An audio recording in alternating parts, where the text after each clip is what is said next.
Hey there, everybody. My name is John Berg, and I just want to thank you for joining us today for a very exciting webinar about building successful, profitable grocery delivery operations for grocery stores and for leading enterprise grocers. Again, this is John, and I'm the head of product marketing here at Bring, and I'm joined by Ella. Hi, everyone. I'm Ella. I'm a product manager at Bring. Very happy to be here. Great.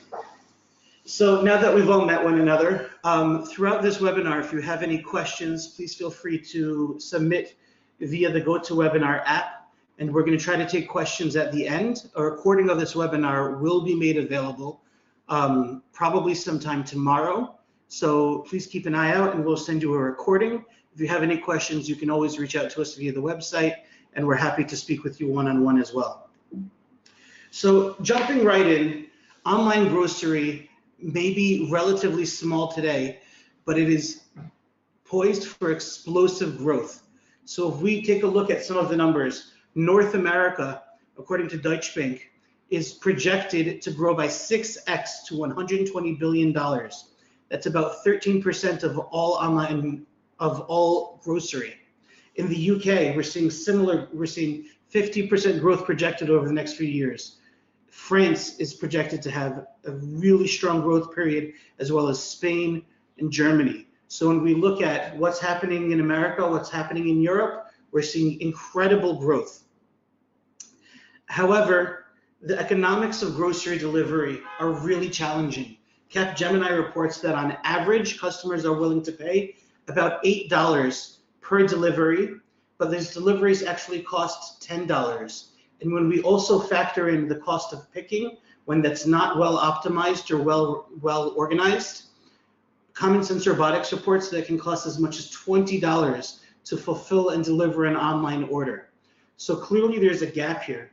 And the challenge for grocers is not only how do we enable delivery, how do we meet these growing customer expectations, how do we position ourselves for this rapidly growing market, but how do we do it in a way that builds our brand, that builds that customer loyalty, and that most importantly also serves our bottom line and helps us maintain our profit margins.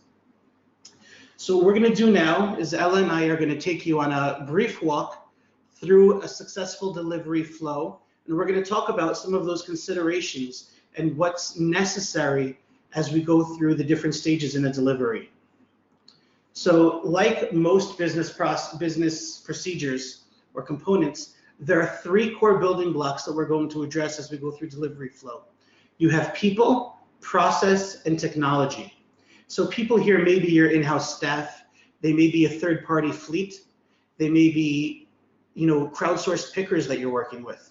Process here is how does each component, each step in your delivery flow know what's necessary, and how do we measure and benchmark that?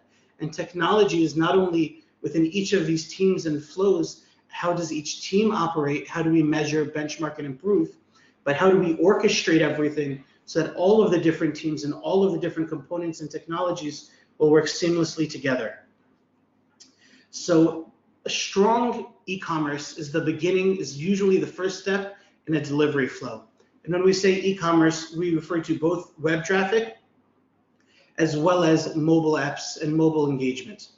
Okay, and increasingly we're starting to see the rise of voice. We're going to use e-commerce as a general term to cover all of them. One of the most important things for retailers to remember, especially grocers, is that you already have a retail platform that's very successful. You already have a local presence in your market, and you have inventory very close to your customers. The goal with e-commerce is how do we build on that retail platform, offering compelling, streamlined, personalized experiences. And remember, the delivery flow really starts in your advertising. It starts in the way that you position your e-commerce. It starts from the very first interaction through to at checkout. How does somebody select the delivery options that they want? How do you offer your customers same day, next day, on-demand delivery? How do you price it? Do you offer a discount if somebody comes and picks it up in store, as we're starting to see a lot of grocers, especially retailers, doing? Do you offer a loyalty program where they'll have discounted access? Do you remember what they purchased last time and allow them to continue with that this time? Do you remember their preferred delivery method and offer that to them as the default the next time? So there's a lot of different ways that e-commerce can be optimized, streamlined, and tied deeper into a delivery flow in order to improve your online conversion rates, your customer loyalty, and your customer experience. But what's most important here is this is where you're setting your customer expectations for what they should expect with a delivery. Now, as Ella's going to cover in a minute, with grocery delivery, sometimes people stay home.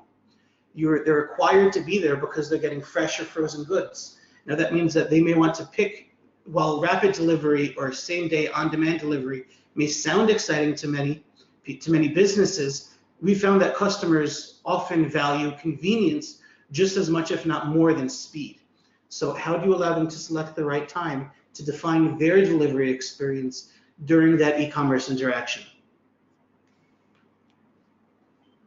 Okay, so now that we talked about the e-commerce interaction, let's talk about the inventory that is part of that e-commerce interaction and how you start fulfilling that inventory. When people come to your site and they're shopping, they want to see the same variety, at least similar variety to what you have in store. They want to see consistent prices. They want to know that the quality that they're going to receive will be the same as they would receive if they were picking out, for example, the fresh produce on their own. Okay? Now, once the customer selects the items, and maybe they'll leave a note to say, I would like some bananas that are a bit underripe because I need them for this weekend. The store, the retailer, the grocer in this case, needs to figure out what is the right location that I can fulfill this through. Maybe my retail store is low on inventory and I want to fulfill it from another store. Maybe I'm as we're going to discuss later, in a dense urban environment where I may have a dark store or a fulfillment center that I'm going to use. Now, the most important component to this inventory here is that we're able to track and manage all of the components so that we're able to optimize where we're delivering from, the prices that we're offering, making sure we have the right order values to maintain that profitability.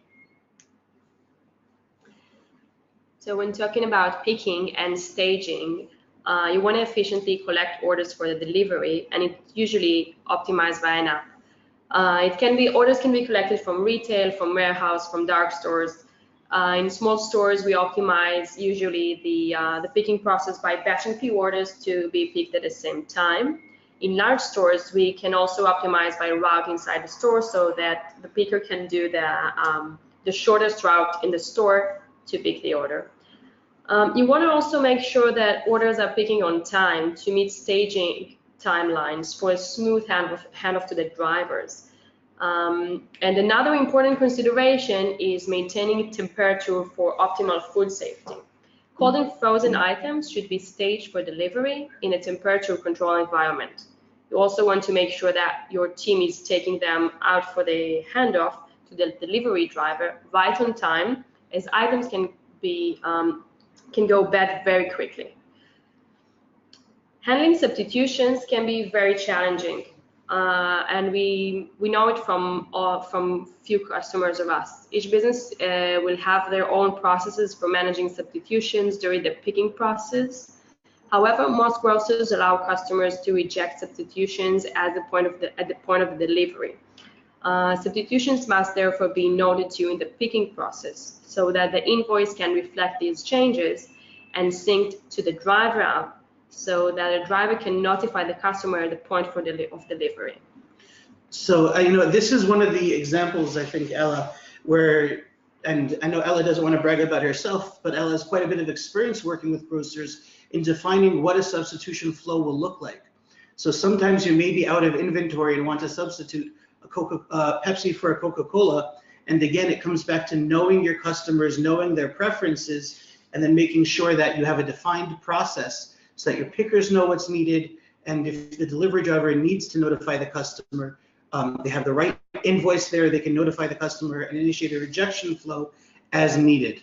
So again, there's a lot of opportunities in picking and staging to find efficiencies, as you said, through an app, through automation, and making sure that everything is prepared at the right time in the most efficient way to help keep down those overhead costs. So let's move to the picking stage. You want to know when the drivers are due to arrive to the store for timely, efficient handoff and minimize waiting times. You also want to communicate with the drivers, either if they are outsourced drivers or internal drivers. You want to maintain the operational standards. Another important thing here is to maintain a chain of custody for all inventory, totes, bags. In different cases, it's managed in different ways. It could be both. Chain of custody could be both on the tote or bag level or on the inventory itself.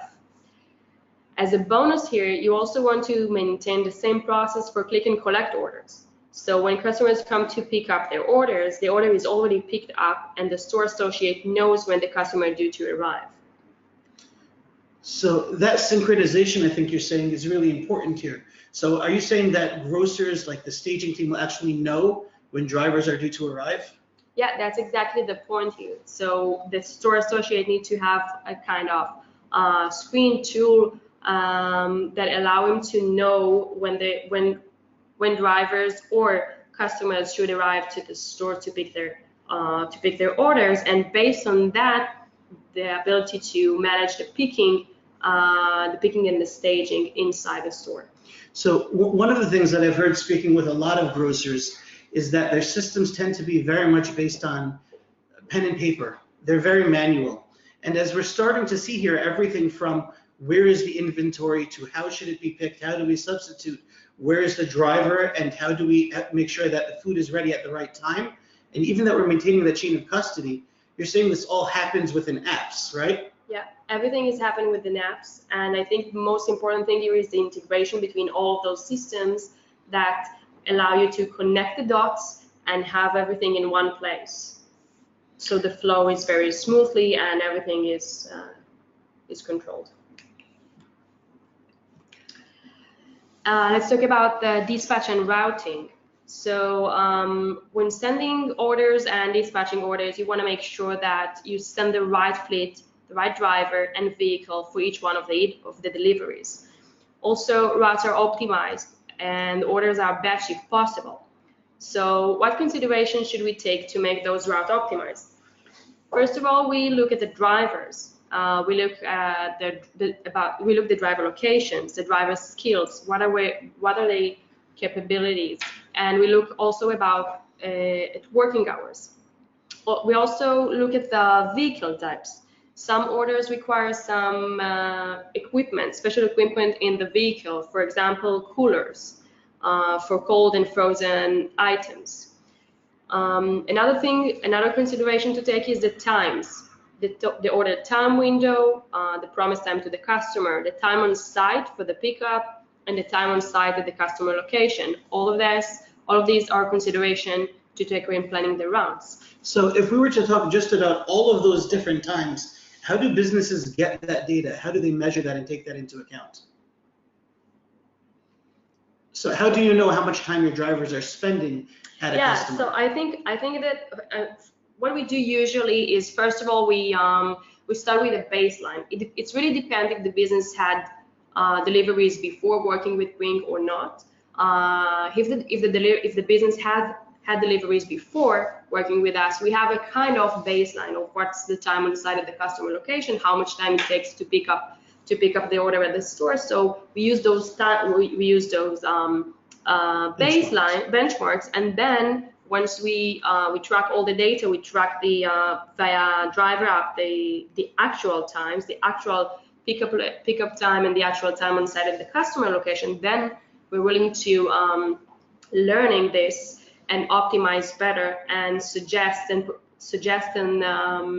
predict the time on site based on the customer location, based on the inventory, based on, we know, for example, that in some locations we spend more time because of parking or because the building has an elevator or things like that. So, and again, you're getting this data from the different apps that each one of the teams are using. So all of this is digital and measured. It's not based on paper and ink. Yeah, everything is digital and tracked. Yes. So what are some of the other considerations when it comes to dispatch and routing? Like, is there one type of fleet that usually works best? So in the fleet case, it's actually an interesting question. Which fleet should we use? And we see that different businesses have each have their own business rules. In some cases, we have an internal fleet for the merchant, or a default fleet that we prefer to use, that the business prefer to use. When this fleet cannot fulfill additional orders, the grocers automatically engages external fleets to close the gap. Some of the considerations that are often part of the business or logic rules includes what time the delivery is scheduled for. Some businesses use different fleets at different times of the day. The price, of course, the order volume. Sometimes the contract with the fleet requires that a percentage of all delivery orders or a given number of orders are fulfilled by them. You can also, another consideration is the weight and the capacity. Bicycles are more efficient for the small, rapid deliveries, whereas trucks or cars are better suited for larger deliveries. So we have a mix of consideration to take into account when deciding between the fleet. And we also have the platform to orchestrate the idea and make this decision on demand in real time. So, as we're looking at whether you want to use a dedicated 3PL or a crowdsourced fleet, an in-house fleet, or a mix of some of these, even in the same location, the real goal here is not just to be able to measure that or enable that, but it's to be able to optimize that. Because as we said, maintaining that balance between customer experience and your profitability is really challenging in grocery delivery. So streamlined and automated driver workflows used to make sure that drivers follow a consistent flow. Delivery operations are scalable, and the onboarding for new or external drivers is fast and easy. And let's talk about the customers for a second, who wait at home for the delivery. They know that it should arrive between 10 a.m. to noon, but wouldn't it be ideal to tell them exactly when their delivery will arrive based on real-time tracking? Remember, your customers are often anxious. They are waiting at home for the delivery, and if you don't proactively tell them when the delivery is due to arrive and that it's running on time, they will often call your support lines. You can relieve this anxiety with real-time tracking and accurate EDAs as the delivery time approaches. On the drop-off itself, at the customer location, you probably want to have a proof of delivery and allow drivers to manage exceptions, failed, and return orders. So, this delivery experience here is really important. The handoff here in an e-commerce interaction, that delivery handoff itself is the customer experience. The delivery driver is now representing your business. It may be the only human being that your customer is interacting with. So having a streamlined flow, integrating all of this into your mobile app so that drivers know exactly what they need to do at each step is really important. And this brings us to one of the most exciting components of delivery, which is that in today's world, delivery is personal. And customers are actually happy to tell us when they're happy, and we know from experience they're also happy to tell you when they're unhappy. And they're even willing to tell you what about the experience left them satisfied or dissatisfied, which again is a strong indicator of whether or not they're going to become loyal customers and repeat buyers. So it's really important that you listen to your customer feedback. Okay, this is one of the most powerful tools that you have, and whether you want to collect a Net Promoter Score or a CSAT rating, customer satisfaction, customer effort score, there's lots of ways to collect this feedback. But we've seen as a best practice that if you simply send the customer a text message or a pop-up in your mobile app immediately following the delivery, the response rates are significantly stronger. So by listening to your customer feedback, your customers are actually stepping up and telling you what you can do to improve. This also allows you, for example, to start testing new fleets, testing new efficiencies, and ways to potentially cut some of your costs and to see what impact that has on your customer feedback, on your customer experience. So now that we went through the entire delivery flow, the last and most important thing, in my opinion, is make sure you're able to measure everything. Every flow, every problem, timing, customer satisfaction, revenues. And that you have them all in one place. Connect also your backend system, CRM and e-commerce, and understand the impact of delivery on your customer loyalty and value. Put the data at the center of your growth. So, and I think that's a really important point when we start talking about delivery profitability. Okay, so how do we maintain our profit margins when enabling delivery? We now have access to be able to say, this is or grocers, when they have these orchestration platforms, have the ability to look at the lifetime value of the customer, the repeat orders, the loyalty rates, and all of this data will help you personalize your experience, drive more shopping behavior. It's really powerful.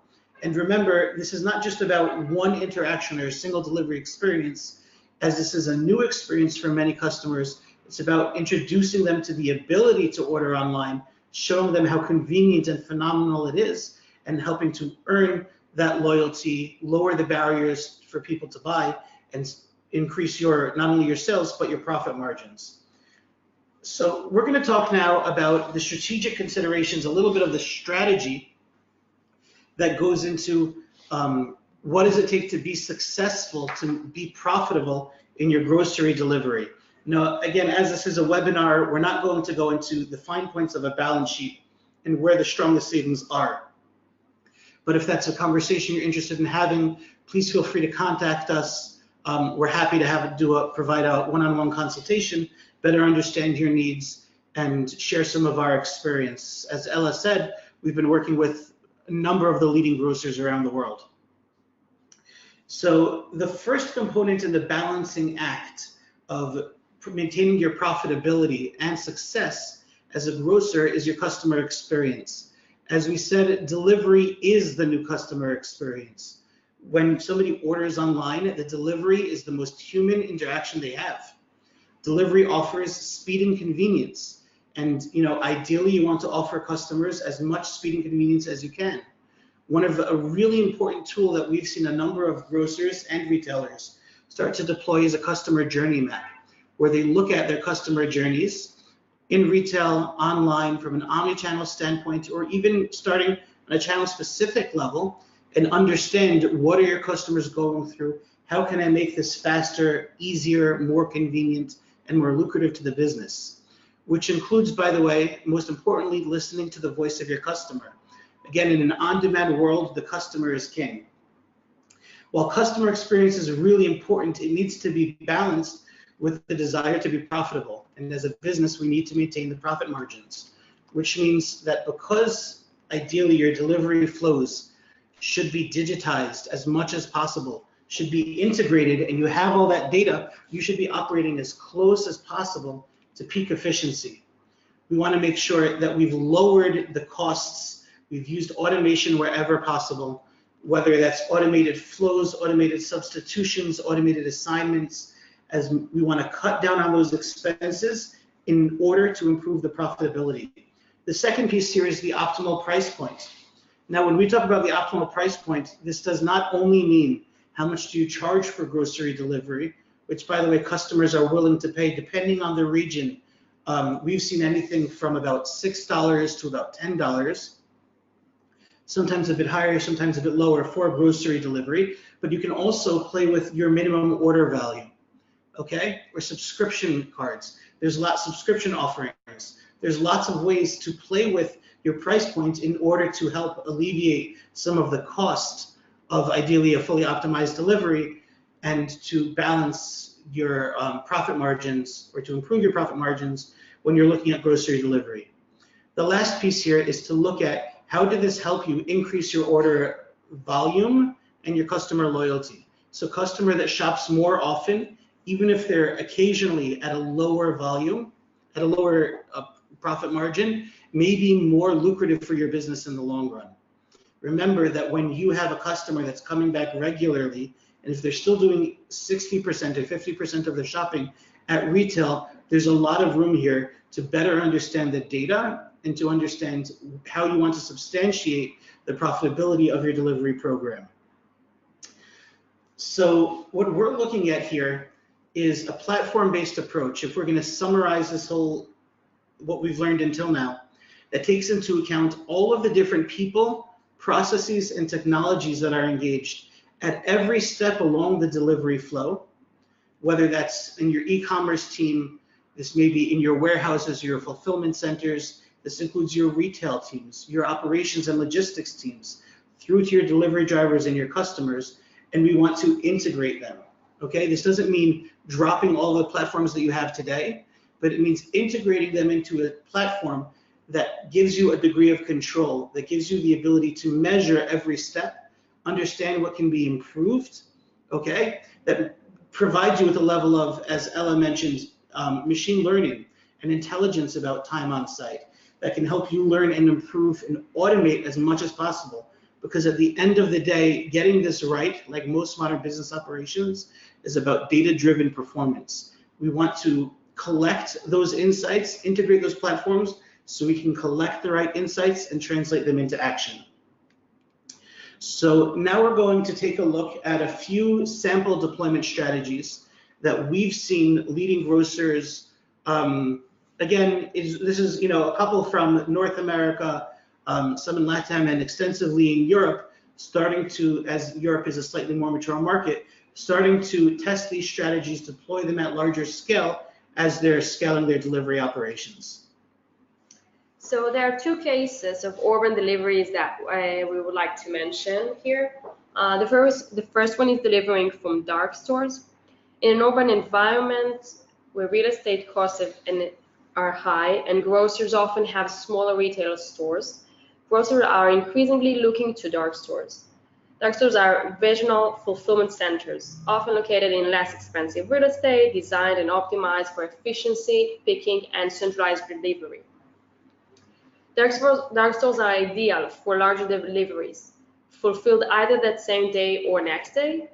The focus in those cases is usually having a consistent and defined cutoff time that triggers all the fulfillment flow that we described before, including the route optimization for the deliveries as a main component for the next day or for the next delivery window.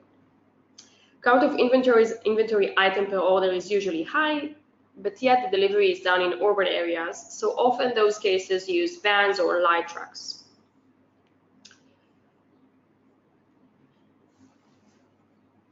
Okay.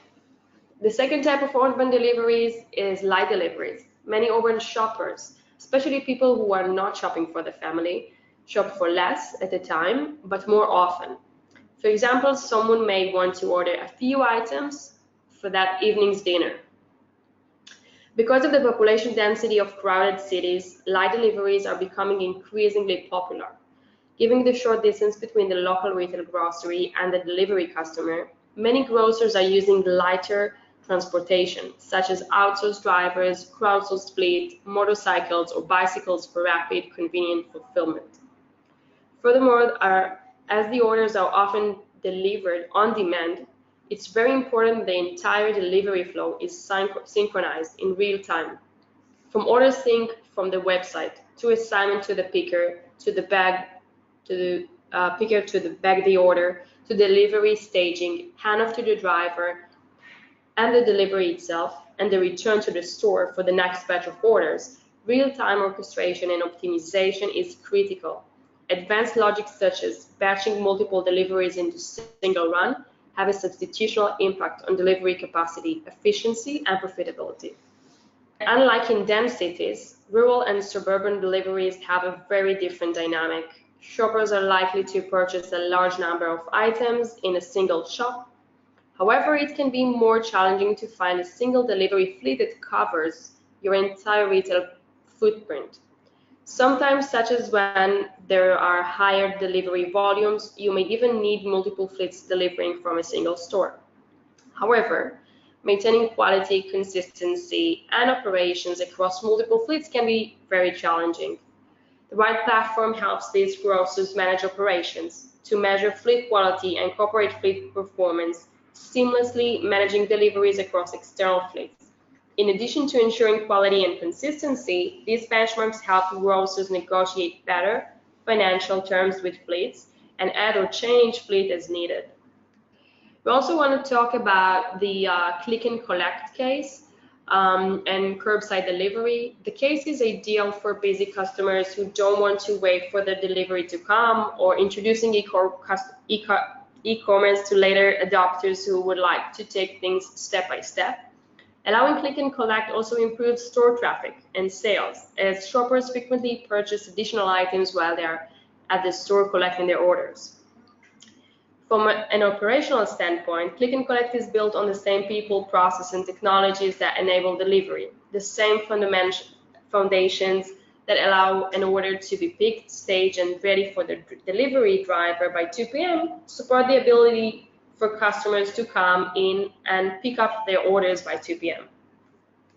Okay, so I want to thank you guys for joining us. We don't have too much time, so we're going to take 1 or 2 questions. If we don't get to your question, or if you have any questions that you would like to ask offline, please feel free to message us, and we'd be happy to have one of our dedicated account managers or grocery specialists meet with you one-on-one. You know what, I'll take that a step further. I'm going to try to get you a meeting with Ella. So let's take the first question here. Oh, this is a great question. What are the best practices for delivering age-controlled items and collecting proof of age on items like cigarettes or alcohol? So it's different in every country. The best practice is to define an automated flow that guides a driver through it a step-by-step process, including collecting proof of age. It can show the driver exactly what they need to do, collect or ask at each stage via mobile app. As the driver enters the information, the driver is redirected to a specific next step. For example, let's take one of the cases that we have with one of our customers. When the driver arrives at the customer's location, the driver mobile app will recognize that they arrived. By geofence, before the driver begins the delivery, the driver mobile automatically detects that the order contains items that require proof of age. The driver app can then ask the driver if the recipient appears to be 25 or younger. If the driver taps yes, then the driver will be asked to take a photo of the recipient's ID. If the recipient does not have a valid ID, the app will automatically initiate a delivery rejection flow. So to complete this thought, there are 2 general approaches for rejection flows. Many grocers will automatically return the entire order in such case, as they don't want to ask their picker to separate items require proof of age. And the risk of violating the law by selling alcohol or cigarettes to a minor is substantial. In other cases, grocers direct pickers to package all proof of age required items in a distinct bag. If the customer fails to show valid identification, then the driver's mobile app can initiate a rejection flow for just this bag. We also label the bag or the specific items in the app, so it makes the process very easy for the driver. Another way to streamline this process is to flag all proof of age required items in the grocer's picker app, as I mentioned. This is mainly it. Okay, I think we're out of time, so we're not going to have a chance. You know, we're going to email you for that second question. And if you guys have any other questions, you can always visit us on bring.com. You can contact us via the website, and we're happy to speak with you one-on-one. Thanks a lot for joining us, and we hope this was helpful. Have a good day. Thank you.